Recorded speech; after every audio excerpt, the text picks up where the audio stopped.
YouTube, today we're going to go over the Kangaskhan and Imprison Zacian team that I use for back-to-back battles. Let's get started and roll the episode.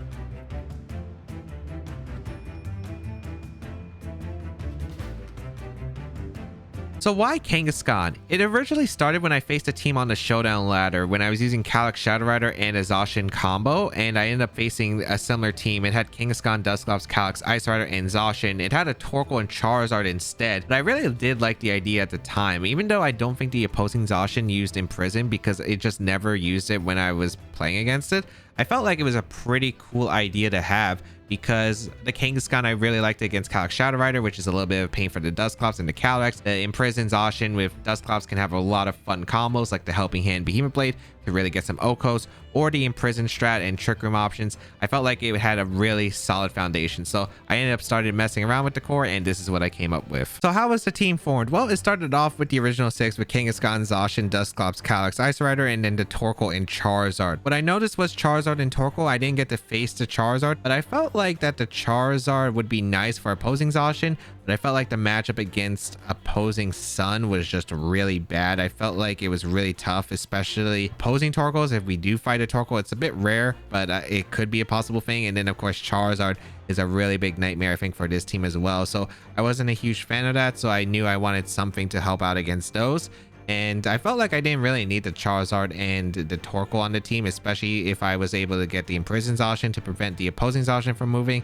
So I felt like, you know what, I could replace the Sun mode and go with something else. And I also thought Kyogre was still pretty threatening because Water Spout, like I just didn't have a switch in. I would have to like sacrifice the Torkoal most of the time, so didn't really exactly like that. Decided to go with the Politoed and Kingdra, having my own rain mode here because Politoed covered a bit of the Torkoal matchup, which is really nice. The rain was just good because I had double fire weaknesses, and of course the Helping Hand support is really nice. Then I thought, you know what, I'll have Kingdra because Kingdra quad resist Kyogre and could help me in those matchups as well. And so I added the Politoed and Kingdra, and I felt like it did work because both my restrictions were weak to fire. Having the Politoed rain option just seemed really solid. It gave me an extra mode where I could go like a fast offensive mode with the Swift Swim Kingdra next to the Zacian that's already max speed and give me that strong option. So I had a good Trick Room mode, but I also had a pretty solid outside of Trick Room mode with the rain options. And that is how the 6 was formed. All right, let's go over the items, the movesets, and the Eevee spreads of the team. We have the Assault Vest Kangaskhan up first with the Scrappy ability with Giga Impact, Shadow Claw, Sucker Punch, and Fake Out.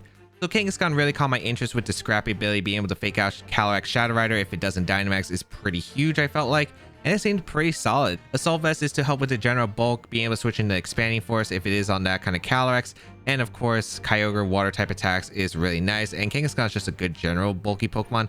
So I thought about having a berry too with maybe Helping Hand, but I just felt like it wasn't really worth it. I felt like Assault Vest would just come into play more. And Giga Impact, Shadow Claw, Sucker Punch, and Fake Out. Giga Impact and Shadow Claw, these are the interesting moves probably here. Fake Out, of course, you're just going to have as a support move. And Sucker Punch, of course, Fake Out and a Sucker Punch is a option against Calyx Ice Rider.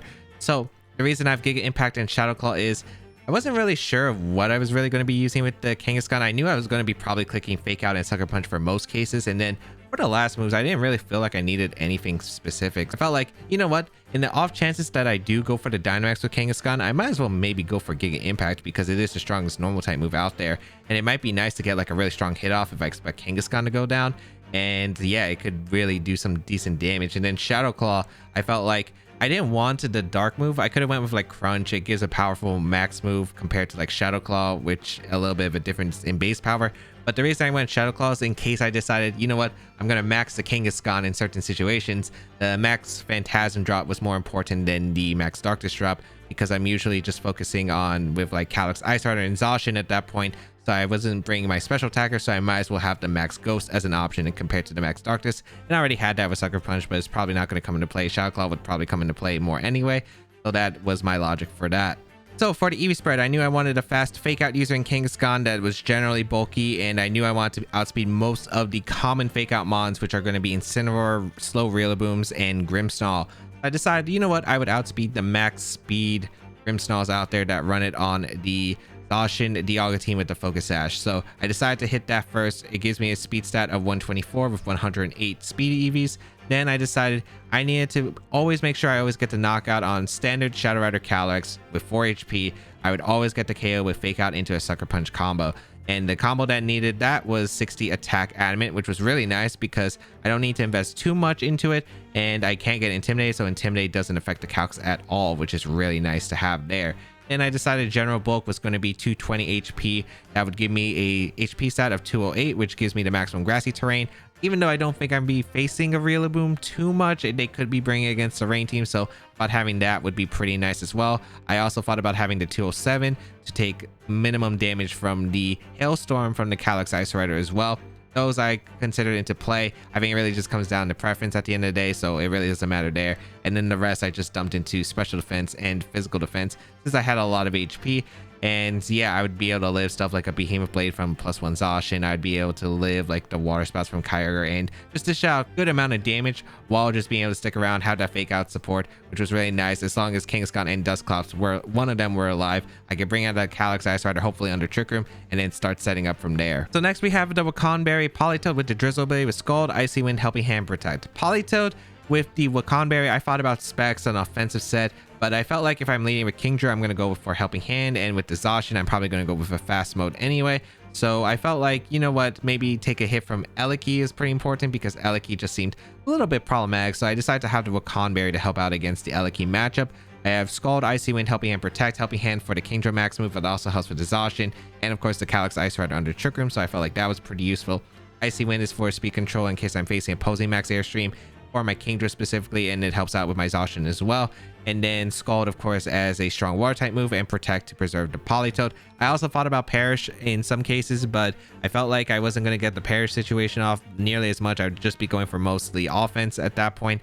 I might as well just have Helping Hand instead of the Perish Song, which I did consider. So the Politoed Eevee Spread is very similar to my old Politoed Eevee Spreads. We have a pretty specially defensive Politoed with a good amount of special attack, and that's what I felt like was going to be good enough. We have 212 HP. That gives me a 192 HP stat for extra grassy terrain recovery when I fight a Rillaboom. 76 special defense with a calm nature gives me an extra stat point in the special defense. We have 124 special attack and 92 defense. I wasn't exactly sure on the calcs number specifically. This is what I used pretty much in the previous years. However, there isn't really anything that I really want specific, and there's never really a calc that like really stood out to me with the Politoed, so I didn't really get to bring it much to games. I would usually just bring the main four: Kangaskhan, Calyx, Zacian, and Dusclops, and I knew I wanted a special defensive Politoed because it really helps out with like Charizard, for instance, and the Torkoal, which I felt like was really hard of a matchup. So I knew I wanted to switch into those attacks, and then I wanted to dish out a good amount of damage with the Scald while being somewhat defensive, so I can still take a Zacian hit decently well. But yeah, that was mainly the point of the Politoed, and it did its job what I needed to do. The next Pokemon we have is the Calyx Ice Rider with the weakness policy with As1 for the ability with Glacial Lands, High Horsepower, Trick Room, and Protect. Overall, there's not really much to say about this Pokemon. It's been talked about so many times, and it just dishes out so much damage. It has insane stats, insane bulk. There isn't really much you need to say about it. I decided to opt for a second Trick Room option other than like having like other coverage like close combat, for instance, because I just wanted to have a backup just in case like Clops took too much damage and I still needed to get a second Trick Room up in the game.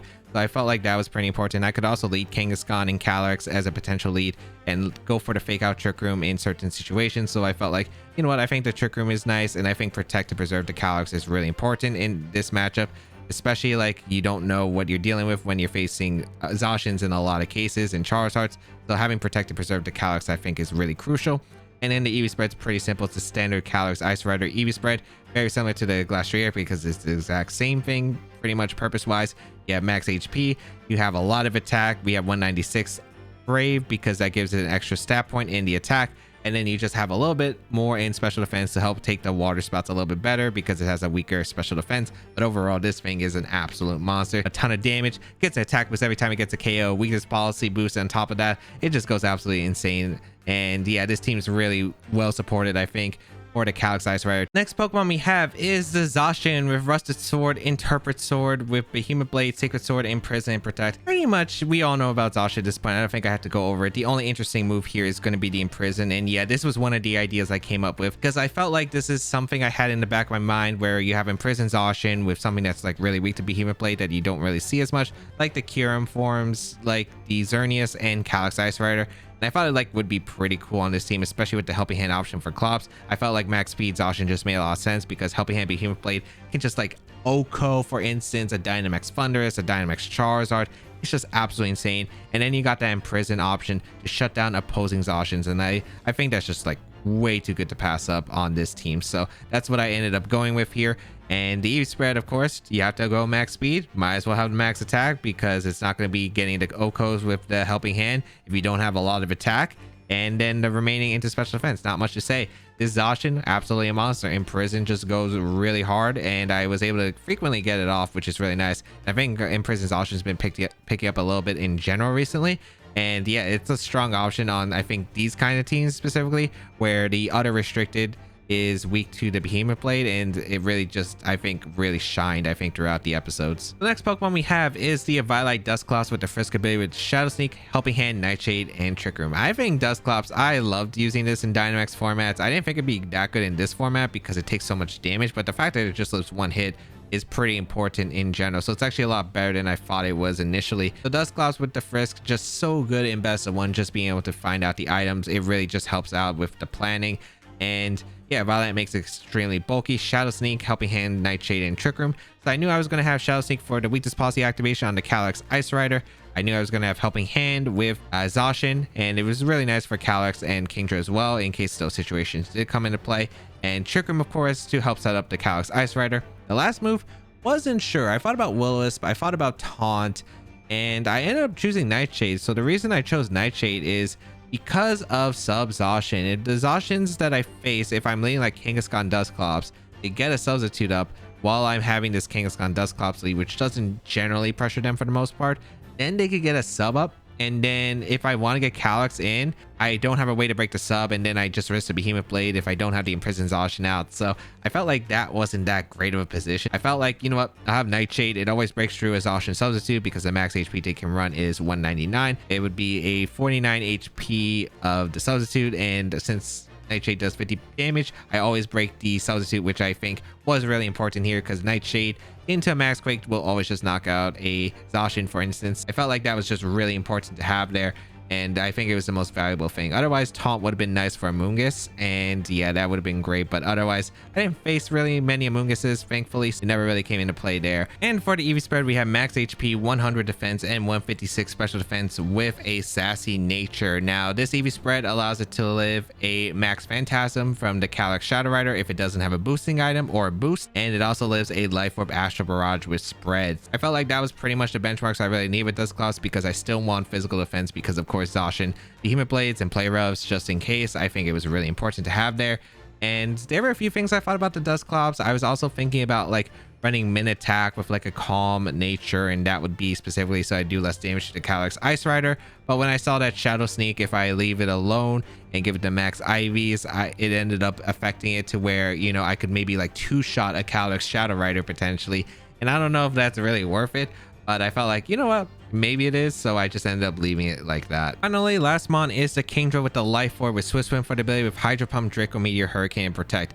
Kingdra was just really nice because it helped out against opposing Kyurus, and I felt like that was pretty nice to have here. It's a really good water resist, and Life Orb just dishes out a lot of damage with the Swift Swim. It gave me a bit of a fast mode, which I also really like to have here. And yeah, so I went with Hydro Pump to give me a more powerful max move in the Geyser. We have a Draco Meteor, which is just good damage all around. We have Hurricane for the Airstreams, which really help complement the Zacian, of course. And we have Protect to preserve the Kingdra. Finally, the Eevee Spread here. Mainly, I wasn't sure what I wanted. I knew I wanted a semi-bulky Kingdra because I'm not going Timid to Osprey Richie Eliki. It just really affects the damage output, and I felt like that wasn't worth it. I thought about it too. Like I could Airstream Behemoth Blade, for instance, and that could knock out an Eliki or a Max Eliki. But I just felt like in general it wouldn't be worth too much. Maybe it is because I never even brought the Kingdra at all. Again, Kingdra was for very specific matchups, and specifically the Charizard matchup, and against Sun or specific rain teams that like Kingdra could do really well, and wasn't really too important. But the Eevee Spread here was just a generally bulky Kingdra because I really liked using bulky Kingdra back in like Series 7 and Series 9 when I was testing it with Dynamax. And yeah, max special attack to dish out a lot of damage. We have 100 speed that gives it pretty much able to outspeed like Calyx Shadow Rider, and then a few extra points. And finally, like just general bulk because I like having the Kingdra bulk. I gave it a HP stat of 169. It's just an extra a little bit so I don't hit 170, which would make me take a little bit more in the life of recoil, but otherwise still pretty solid Pokemon. I just never ended up bringing it to any matchups because I just never faced a Kyogre team that was like, oh, I couldn't get Trick 'em up against this, or I never really faced a Sun team that was really threatening, especially with like a Torkoal, which could definitely have hurt this team. So how to use the team and what are the common leads with the team? Overall, this team focuses mainly on the Calyx Ice Rider, of course, setting it up properly with the Trick Room and then dishing out a bunch of damage with weakness policy, boosted attacks, and then snowballing with Calyx there. That is the main way of utilizing this team. It's really strong for that, and I would say that's usually how you would focus around most of your game plans. There are other game plans, of course, you could focus on setting up with like Zacian with like a Kingdra Rain mode as well, but mainly I'll just focus on the Calyx mode most of the time, as it is probably the most consistent, I feel like, especially with like all the options to set it up for on this team. The leads that I would say are the most common here are going to be the Dusclops lead or Kangaskhan lead. Those are probably the strongest leads. Kangaskhan can just lead with anything, and Dusclops is pretty good because of the helping hand option and of course setting up the Trick Room. And of course my strongest lead that I really do like with this team is the Kangaskhan plus Dusclops lead, because usually I'm just able to get a consistent fake out. Risk allows me to set up or just like search for the items that could like affect the sets. I could make logical guesses based off those sets, and then I'd be able to like get the right fake out read and usually always get Trick 'em up with Dusclops, which is just really solid for the most cases. And then afterward, I'd say there are some other leads that I can use as well. I love Zacian plus Dusclops, for instance. It's such a strong lead because of the helping hand Behemoth Blade. And usually, like for instance, most Zacians are adamant in the format. And if I'm facing an adamant Zacian, they want to get like a Tailwind up, for instance. They're not going to usually Tailwind against a Dusclops because they're going to try to prevent the Trick Room from going up. So they're going to try to focus on the Dusclops. And then I could really hit them with the max speed Zacian Imprison, which is really crazy. And then I have other options as well with like helping hand Behemoth Blade with the Zacian. Is able to nuke so many Pokemon, especially through Dynamax like Thundurus Incarnate form, like Charizard. It's just absolutely insane that you can nuke those options. And then there's other leads like Dusclops plus Calyrex. If you are able to set up properly somehow with those leads, it can really dish out a lot of damage. I like Kangaskhan plus Zacian as well, or Kangaskhan plus Calyrex, because it can usually help set up. You could go for like fake out Imprison, which is actually pretty nice in certain situations, or you could go for the fake out Trick Room option with the Calyrex if the Calyx Ice Rider is a better Trick Room option than the Clops is. And you also have the max Mind Game as well. And finally, you could go Politoed Kingdra. It also can matter in certain games, but it really just depends. I would mainly go with like a Kangaskhan or Dusclops lead most of the games, I would say. Or you could lead Zacian plus Calyrex and go for the Imprison right away as well. That's another potential option too. And that is the show. I hope you all enjoyed the thought process that went behind the recreation of the Kangaskhan team. It was a really fun team. Kangaskhan was able to put in a lot of work. I really loved how the combinations worked. And if you want to go see them in action, why not check out the recent videos if you haven't already, because this team was fantastic, and make sure you try it out. The rental code is available for 2 weeks. If you want to know the details on the team with the pay spin, it's available in the description down below. And yeah, check out the rest of my Series 12 content, because I use a lot of cool teams out there and a lot of cool Pokemon, especially with regionals coming back. It's going to be fun to try out other teams as well. But thank you all for tuning in. Have a great day, people, and until we bow again, I'll catch y'all later.